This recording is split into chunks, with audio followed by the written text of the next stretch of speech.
అందరికీ నమస్కారం. వల్లభగడప జ్యోతిష్కాలయం నుండి మనం క్రితం వీడియోలో పరాభవనామ సంవత్సరపు యొక్క 12 రాశులలో సంవత్సర ఫలితాలను తెలియజేయడానికి మేషరాశి యొక్క ఫలితాలను ముందుగానే తెలియజేసి ఉన్నాం. ఇప్పుడు రెండవ రాశి అయినటువంటి వృషభ రాశి యొక్క ఫలితాలను తెలియజేస్తూ ఉన్నాం. ఇప్పుడు కృత్తిక 2, 3, 4 పాదములు మరియు రోహిణి 1, 2, 3, 4 పాదములు, మృగశిర 1, 2 పాదములు కలిపితే వృషభ రాశి అవుతుంది. ఈ రాశి యొక్క ఆదాయం 5, వ్యయం 14, రాజపూజ్యం 5, అవమానం 4. ఈ రాశి వారికి గురుడు జూన్ 1వ తారీఖు వరకు కూడా ద్వితీయ స్థానమునందు మరియు తృతీయ స్థానమునందు శ్రీ గురుడు ప్రవేశించడం జరుగుతుంది. దీని యొక్క ప్రభావం వల్ల వీరికి ధన సంబంధమైనటువంటి ఇబ్బందులు కలిగి ఉన్నా కూడా ఆ తృతీయ స్థానం ఉచ్చస్థానం అవడం వల్ల కలిగినటువంటి ఇబ్బందులన్నింటినీ కూడా విడిచిపెట్టుకుని ఉన్నతమైనటువంటి స్థితిలోకి వెళ్ళగలిగే అవకాశం మీకు ఏర్పడుతుంది. అలాగే రాహుకేతువులు ఏకాదశ మరియు పంచమ స్థానములందు సువర్ణమూర్తులుగానే ఉన్నారు. మరియు డిసెంబర్ 6వ తారీఖు తర్వాత ఏకాదశ మరియు పంచమ స్థానముల నుండి కూడా దశమ మరియు చతుర్థ స్థానములందు సువర్ణమూర్తులుగా ప్రయాణం చేయడం వల్ల సర్వసౌఖ్యాలు మీకు రాహుకేతుల వల్ల కలుగుతాయి. కానీ శనేశ్వరుని యొక్క ఏకాదశ స్థానం సంచారం వల్ల వృత్తి వ్యాపారాలు, వ్యక్తిగత జీవితం ఆశావహంగా ఉండే అవకాశం ఉన్నది. ముందు చూపుతో అన్ని పనులను పూర్తి చేసుకోవాలి. ఆరోగ్యం సాధారణంగా ఉండే అవకాశం ఉన్నది. వ్యక్తిగత జీవితం మరియు దీర్ఘకాలికమైన లక్ష్యాలను ముందుగానే ప్రణాళికల రూపంలో రచించుకొని ముందుకు వెళ్తారు. వ్యాపార భాగస్వాములతో స్థిరమైన పొత్తులు కలిగి ఉంటారు. పురోగమనతో మీరు ప్రతిదీ కూడా సంపాదిస్తారు.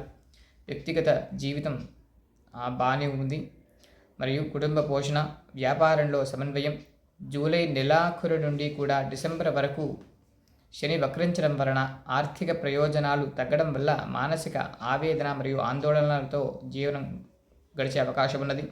వ్యక్తిగత గుర్తింపు మీకు సంపూర్ణంగా లభిస్తుంది. వృత్తిలో మీరు ఖచ్చితంగా రాణిస్తారు.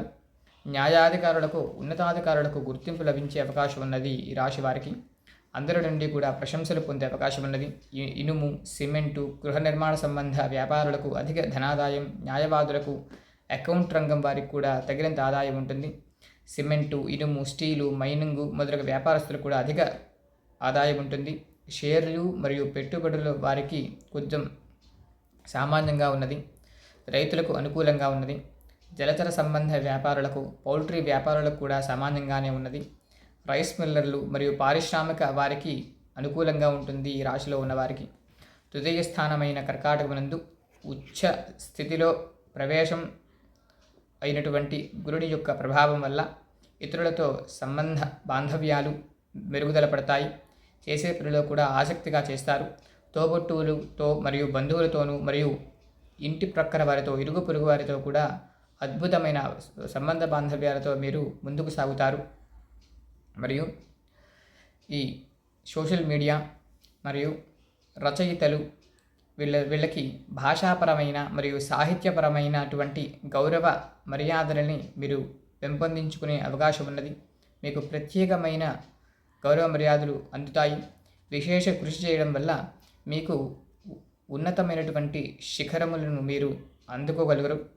అలాగే ఈ రాశి వారికి గొప్ప జ్ఞాపక శక్తి కలిగి అన్నిటిలో కూడా విజయాన్ని పొందగలిగేటువంటి అవకాశం ఉచ్చస్థితిలో ఉన్న గురుడు ఇస్తారు. అలాగే వీరికి రాహుకేతువుల ప్రభావం వలన అన్నీ కూడా అనుకూలంగా ఉన్నది. వీరికి పట్టిందల్లా బంగారం అవుతుంది. నిత్యోత్సాహంగా మీరు సంపూర్ణంగా విజయాన్ని పొందే అవకాశం ఉన్నది.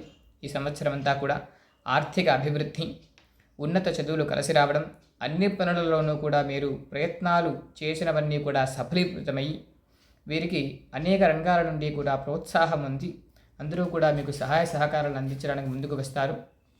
అయితే శ్రీ శనేశ్వరుని ఏకాదశ స్థానం వల్ల పడే ఇబ్బందుల నుండి బయటపడాలంటే హనుమాన్ చాలీసా చేయడం ప్రతిరోజు కూడా చాలా మంచిది.